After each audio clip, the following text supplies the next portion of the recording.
Hi ಸ್ನೇಹಿತರೆ, ಎಲ್ಲರಿಗೂ ನಮಸ್ತೆ. Welcome back to my channel Ishanna Jakkanahalli. ಸ್ನೇಹಿತರೆ, ಇವತ್ತಿನ ಒಂದು ಕಾನೂನಿನ ಬಗ್ಗೆ ನಿಮಗೆ ಗೊತ್ತಾ ಸರಿಯಾಗಿ?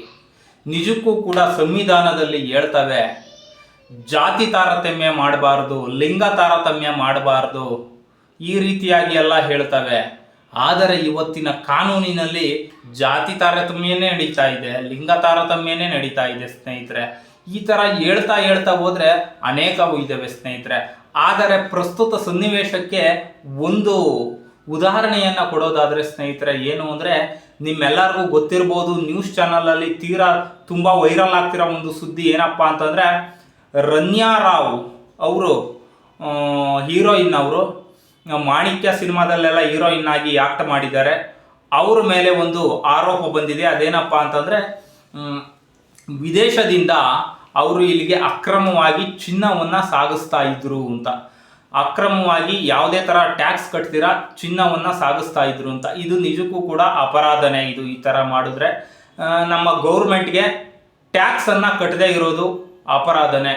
ಆದರೆ ಇದು ಎಲ್ಲ ಓಕೆ. ಆದರೆ ಇಲ್ಲೊಂದು ತಾರತಮ್ಯ ಏನಿದೆ ಗೊತ್ತಾ ಸ್ನೇಹಿತರೆ? ನೀವು ವಿದೇಶದಿಂದ ಭಾರತಕ್ಕೆ ಚಿನ್ನವನ್ನು ತಗೊಂಡ್ಬರ್ಬೇಕಾದ್ರೆ ಹೆಣ್ಮಕ್ಳಾದ್ರೆ 40 ಗ್ರಾಮ್ ಚಿನ್ನವನ್ನು ಯಾವುದೇ ಟ್ಯಾಕ್ಸ್ ಇಲ್ದಿರ ತಗೊಂಡ್ಬರ್ಬೋದಂತೆ. ಗಂಡು ಮಕ್ಕಳಾದ್ರೆ 20 ಗ್ರಾಮ್ ಮಾತ್ರ ತಗೊಂಡ್ಬರ್ಬೇಕಂತೆ. ಸ್ನೇಹಿತರೆ, ಇದ್ಯಾವ ರೀತಿಯಾದಂತಹ ಕಾನೂನು ಅಂತ ನಂಗೆ ಅರ್ಥ ಆಗ್ತಾ ಇಲ್ಲ. ಇಲ್ಲಿ ನೋಡಿ, ಸಂವಿಧಾನದ ಪೂರ್ವ ಪೀಠಿಕೆಯಲ್ಲೇ ಅಂದರೆ ಹೇಳಿದ್ದಾರೆ, ಪೂರ್ವ ಪೀಠಿಕೆಯಲ್ಲಿ ಅಂತಲ್ಲ, ಸಂವಿಧಾನದಲ್ಲಿ ಬರೆದಿದ್ದಾರೆ ಯಾವುದೇ ರೀತಿಯಾದಂತಹ ಲಿಂಗ ತಾರತಮ್ಯವನ್ನು ಮಾಡಬಾರ್ದು ಅಂತ. ಆದರೆ ಇಲ್ಲಿ ನಡೀತಿರೋದೇನು? ಯಾಕೆ ಗಂಡಸರು ಯಾಕೆ 40 ಗ್ರಾಮ್ ತಗೊಂಬರಬಾರ್ದು? ಪುರುಷ ಯಾಕೆ 40 ಗ್ರಾಮ್ ತಗೊಂಬರಬಾರ್ದು? ಮಹಿಳೆನೇ 40 ಗ್ರಾಮ್ ತಗೊಂಬರ್ಬೇಕು, ಪುರುಷ 20 ಗ್ರಾಮ್ ತಗೊಂಬರ್ಬೇಕು ಅನ್ನೋ ಒಂದು ಕಾನೂನು ಇದೆಯಲ್ಲ, ಇದು ನಿಜಕ್ಕೂ ಕೂಡ ಎಷ್ಟು ಮಾತ್ರ ಸರಿ? ಇವತ್ತಿನ ತುಂಬ ಕಾನೂನುಗಳು ಜೆಂಡರ್ ಬಯಾಸ್ಡ್ ಕಾನೂನುಗಳೇ ಆಗಿದ್ದಾವೆ, ಅಂದರೆ ಲಿಂಗಾಧಾರಿತ ಕಾನೂನುಗಳೇ ಆಗಿದ್ದಾವೆ ಸ್ನೇಹಿತರೆ. ಹೇಳ್ತಾ ಹೋಗೋದಾದ್ರೆ ಜಾಸ್ತಿ ಬೆಳೀತಾ ಹೋಗುತ್ತೆ. ನೋಡಿ, ಹೆಣ್ಮಕ್ಳು ಮಾತ್ರ, ಮಹಿಳೆಯರು ಮಾತ್ರ 40 ಗ್ರಾಮನ್ನು ತಗೊಂಡ್ಬರ್ಬೋದು, ಪುರುಷರು ಮಾತ್ರ 20 ಗ್ರಾಮ್ ತಗೊಂಡ್ಬರ್ಬೋದು ಅನ್ನೋ ಈ ಒಂದು ಕಾನ್ಸೆಪ್ಟ್ ಇದೆಯಲ್ಲ, ಇದು ನಿಜಕ್ಕೂ ಲಿಂಗ ತಾರತಮ್ಯವನ್ನು ಸೂಚಿಸ್ತಾ ಇಲ್ವಾ ಇವರಿಗೆ? ನಿಜಕ್ಕೂ ಸೂಚಿಸ್ತಾ ಇದೆ ಸ್ನೇಹಿತರೆ. ಈ ತರಹದ ಅನೇಕ ತಾರತಮ್ಯ ಉಳ್ಳಂತಹ ಕಾನೂನುಗಳು ಈ ದೇಶದಲ್ಲಿದ್ದಾವೆ ಸ್ನೇಹಿತರೆ. ಈ ದೇಶದ ಕಾನೂನುಗಳು ತಾರತಮ್ಯವಲ್ಲದ ಕಾನೂನು ಬರಬೇಕಂದ್ರೆ ಇನ್ನೂ ಅದೆಷ್ಟು ವರ್ಷಗಳು ಬೇಕಾಗ್ತವೋ ಏನೋ ಗೊತ್ತಿಲ್ಲ. ಆದರೆ ಇದರ ವಿರುದ್ಧ ವಾಯ್ಸ್ ರೈಸ್ ಮಾಡುವಂಥವರು ಯಾರೂ ಇಲ್ಲ. ಯಾಕಂದರೆ ಈಗಿನ ಜನರೇಷನ್ನಲ್ಲಿ ಮಹಿಳೆ ಸ್ವಲ್ಪ ಕಣ್ಣೀರು ಹಾಕಿದ್ರೆ ಸಾಕು, ಅವ್ರ ಕಡೆ ಎಲ್ಲರೂ ಕೂಡ ವಾಲಿ ಬಿಡ್ತಾರೆ. ಮಹಿಳೆ ಎಷ್ಟೇ ತಪ್ಪು ಮಾಡಿದರೂ ಕೂಡ ಅವ್ರ ಕಡೆ ಪರವಾಗಿ ಮಾತಾಡ್ತಾರೆ.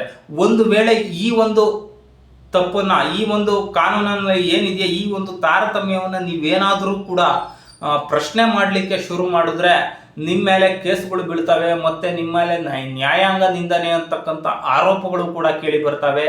ಇದರಿಂದ ಏನಾಗಿದೆ ಅಂತಂದರೆ, ಯಾವುದೇ ಕೂಡ ಈಗ ಇದನ್ನು ಧ್ವನಿ ಎತ್ತಿದ್ರೆ ಪುರುಷರೇ ಧ್ವನಿ ಎತ್ತಬೇಕು, ಮಹಿಳೆಯರು ಯಾಕೆ ಧ್ವನಿ ಎತ್ತುತ್ತಾರೆ? ಅವ್ರಿಗೆ ಅನುಕೂಲ ಆಗ್ತಾ ಇದೆಯಲ್ಲ, ಪುರುಷರು ಯಾರು ಧ್ವನಿ ಎತ್ತುತ್ತಾ ಇಲ್ಲ. ಈ ತರಹದ ತುಂಬ ಕಾನೂನುಗಳು ನಮ್ಮ ದೇಶದಲ್ಲಿದ್ದಾವೆ ಸ್ನೇಹಿತರೆ. ಯಾಕೆ ಈ ಥರ ಕಾನೂನುಗಳು ಇದ್ದಾವೆ? ಹಾಗಾದರೆ ಇವರು ಯಾಕೆ ಎಲ್ಲ ಲಿಂಗವನ್ನು ಸಮಾನತೆಯಾಗಿ ನೋಡ್ತೀವಿ ಅನ್ನೋ ಮಾತಾದರೂ ಯಾಕೆ ಹೇಳ್ತಾರೆ? ಲಿಂಗ ಸಮಾನತೆ ಅನ್ನೋ ಕಾನ್ಸೆಪ್ಟ್ ಆದರೂ ಯಾಕೆ ಬರುತ್ತೆ ಇಲ್ಲಿ? ಲಿಂಗ ಅಸಮಾನತೆ ಅನ್ನೋ ಕಾನ್ಸೆಪ್ಟನ್ನ ಇಟ್ಕೊಂಡ್ಬಿಟ್ಟು ಇವ್ರಿಗೆ ಬೇಕಾದಂಗೆ ಹೆಣ್ಮಕ್ಳಿಗೆ ಜಾಸ್ತಿ ಕೊಡಲಿ. ನೋಡಿ, ನಾವು ಕೇಳ್ತಾ ಹೋಗೋದಾದರೆ ಲೇಡೀಸ್ಗೆ ಬಸ್ ಫ್ರೀ ಇದೆ, ಜೆಂಟ್ಸ್ಗೆ ಇಲ್ಲ. ಇದು ತಾರತಮ್ಯ ಅಲ್ದಿರ ಇನ್ನೇನು? ನೀವಿನ್ನು ಕುಟುಂಬ ಕಲ್ಯಾಣ ಯೋಜನೆ ಮತ್ತು ಇದು ಡೈವರ್ಸ್, ಕುಟುಂಬ ನ್ಯಾಯಾಲಯದಲ್ಲಿ ಡೈವರ್ಸು ಈ ವಿಚಾರಕ್ಕೆ ಬಂದ್ರಂತೂ ಫುಲ್ಲಿ ಫೇವರ್ ಆಫ್ ಫಿಮೇಲ್, ಮಹಿಳೆಯರ ಪರವಾಗಿ ಅತಿ ಹೆಚ್ಚು ಕಾನೂನುಗಳಿದ್ದಾವೆ. ಜಸ್ಟ್ ಒಂದೇ ಒಂದು ಕಾನೂನನ್ನು ನಿಮಗೆ ಹೇಳಿದ್ದೀನಿ. ಮೋಸ್ಟ್ಲಿ ಈ ಕಾನೂನು ತುಂಬ ಜನಕ್ಕೆ ಗೊತ್ತಿರಲಿಕ್ಕಿಲ್ಲ ಅನ್ನೋ ಉದ್ದೇಶದಿಂದ ಹೇಳಿದ್ದೀನಿ ಸ್ನೇಹಿತರೆ. ಇದಕ್ಕೆ ಪರಿಹಾರನೇ ಇಲ್ವಾ ಅಂತ ನೋಡೋದಾದ್ರೆ ಸ್ನೇಹಿತರೆ, ಪರಿಹಾರ ಇದೆ. ಏನಪ್ಪ ಅದು ಪರಿಹಾರ ಅಂದರೆ ಪುರುಷ ಸಮಾಜ ಒಗ್ಗಟ್ಟಾಗಬೇಕು. ಪುರುಷ ಸಮಾಜ ಒಗ್ಗಟ್ಟಾಗಿ ಪುರುಷ ಆಯೋಗವನ್ನು ರಚನೆ ಮಾಡ್ಕೋಬೇಕು.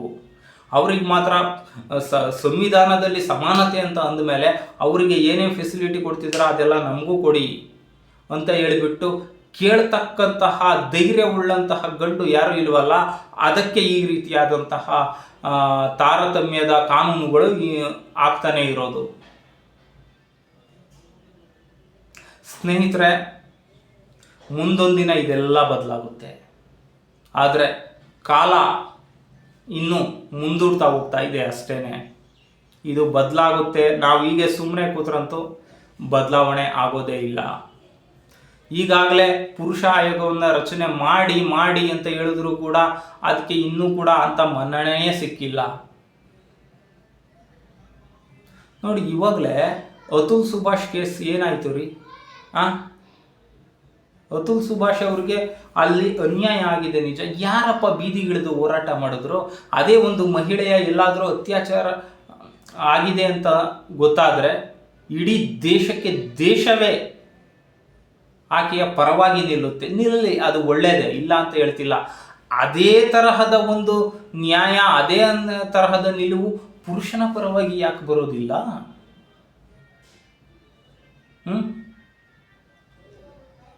ಯಾಕೆ ಬರೋದಿಲ್ಲ? ಈ ದೇಶದ ಕಾನೂನು ಎಲ್ಲ ಕೂಡ ಮಹಿಳಾ ಪರವಾಗಿ ಇದ್ದಾವೆ. ಬಹುತೇಕ ಕಾನೂನುಗಳಿದ್ದಾವೆ ಮಹಿಳಾ ಪರವಾಗಿ. ಇದು ಬದಲಾಗಬೇಕು ಅಂತಂದರೆ ಸಮಾಜ ಬದಲಾಗಬೇಕು. ನೀವುಗಳು ಪುರುಷರನ್ನು ನೋಡ್ತಕ್ಕಂಥ ದೃಷ್ಟಿ ಚೇಂಜ್ ಆಗಬೇಕು, ಬದಲಾಗಬೇಕು.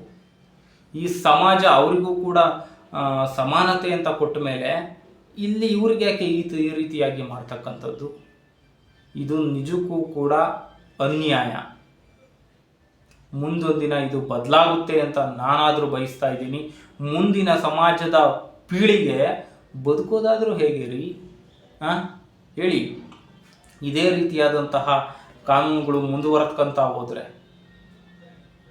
ನೋಡಿ, ಆಕೆ ರನ್ಯಾ ರಾವ್ ಅಂತ ಹೇಳಿಬಿಟ್ಟು ಅಲ್ಲಿಂದ 14 kgಯಷ್ಟು ಚಿನ್ನವನ್ನು ಇಲ್ಲಿಗೆ ಸ್ಮಗ್ಲಿಂಗ್ ಮಾಡಿದ್ದಾಳೆ ಅನ್ನೋ ಒಂದು ಆರೋಪ ಬರ್ತಾ ಇದೆ. ಆದರೆ ಈ ರೀತಿಯಾದ ಈ ವಶಪಡಿಸ್ಕೊಂಡಂತಹ ಚಿನ್ನ ಎಲ್ಲಿಗೆ ಹೋಗುತ್ತೆ, ಯಾರಿಗೆ ಹೋಗುತ್ತೆ? I don't know. ನನಗಂತೂ ಗೊತ್ತಿಲ್ಲ. ನಿಮ್ಗೆ ಯಾರಿಗಾದ್ರೂ ಗೊತ್ತಿದ್ರೆ ಹೇಳಿ. ಅದು ಕೂಡ ಆಕೆ ನಾನು ಯಾರೋ ಪೊಲೀಸ್ ಆಫೀಸರ್ ಮಗಳು ಅಂತ ಹೇಳಿಬಿಟ್ಟು ಅವರ ಇನ್ಫ್ಲೂಯೆನ್ಸನ್ನು ಬಳಸ್ಕೊಂಡು ಅದನ್ನೆಲ್ಲ ಮಾಡ್ತಿದ್ಲು ಅಂತಕ್ಕಂಥದ್ದು ಸುದ್ದಿ ಮಾಧ್ಯಮಗಳಿಂದ ಗೊತ್ತಾಗ್ತಾ ಇದೆ. ಆಕೆಯನ್ನು ಯಾರು ಚೆಕ್ ಮಾಡಲಿಕ್ಕೆ ಹೋಗಿಲ್ಲ. ಇಲ್ಲೂ ಕೂಡ ಒಂದು ಪ್ರಾಬ್ಲಮ್ ಇದೆ ನೋಡಿ ಸ್ನೇಹಿತರೆ. ಇಲ್ಲೂ ಕೂಡ ಒಂದು ತಾರತಮ್ಯ ಇದೆ. ಅದೇ ಆಕೆ ಸುಮಾರು 4-5 ದಿನಗಳಿಂದ 4-5 ಬಾರಿ ಇದೇ ರೀತಿಯಾಗಿ ಮಾಡಿದ್ಲು ಅಂತ ಹೇಳಿಬಿಟ್ಟು ಅಲ್ಲಿ ಆರೋಪ ಮಾಡ್ತಾ ಇದ್ದಾರೆ. ಆದರೆ 4-5 ಬಾರಿಯೂ ಕೂಡ ಆಕೆನ ಚೆಕ್ಕೇ ಮಾಡಿಲ್ಲ. ಅದೇ ಪುರುಷ ಆಗಿದ್ರೆ ಗ್ಯಾರಂಟಿ ಚೆಕ್ ಮಾಡೋರು. ನೀವೇ ನೋಡಿ, ಯಾವುದಾದ್ರೂ ಒಂದು ಇಂಡಸ್ಟ್ರಿಗಳಿಗೆ ಹೋಗಲಿ, ಗಂಡಸರು ಕಂಪ್ನಿಯಿಂದ ಈಚೆ ಕಡೆ ಬಂದರೆ ಎಲ್ಲದನ್ನೂ ಅವ್ರ ಪ್ಯಾಂಟ್ ಜೋಬು ಎಲ್ಲದನ್ನೂ ತಡಿಗೆ ನೋಡ್ತಾರೆ. ಲೇಡೀಸು ಕಂಪ್ನಿಯಿಂದ ಈಚೆ ಕಡೆ ಬಂದರೆ ಅಷ್ಟು ಅವ್ರನ್ನ ಸ್ಟ್ರಿಕ್ಟಾಗಿ ಚೆಕ್ ಮಾಡಲ್ಲ.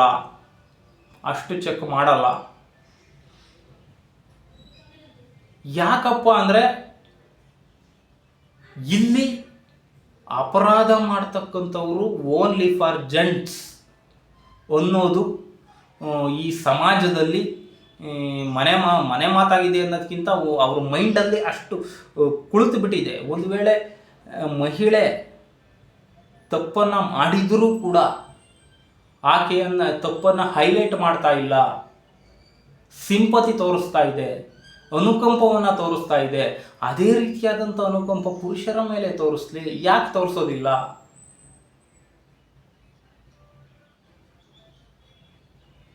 ಸ್ನೇಹಿತರೆ, ಇಷ್ಟು ಹೇಳಿ ಈ ಒಂದು ವಿಡಿಯೋವನ್ನು ಮುಗಿಸ್ತಾ ಇದ್ದೀನಿ. ಸ್ನೇಹಿತರೆ, ನಿಮ್ಗೆ ಏನು ಅನಿಸುತ್ತೆ ಈ ಒಂದು ವಿಡಿಯೋ ಬಗ್ಗೆ? ಯಾಕಂದರೆ ತುಂಬ ಇಂಪಾರ್ಟೆಂಟ್ ವಿಡಿಯೋ ಆಗಿರುತ್ತೆ. ನೀವುಗಳು ಕೂಡ ಬೇರೆ ಕಡೆ ಶೇರ್ ಮಾಡಿ ಈ ಒಂದು ವಿಡಿಯೋವನ್ನು.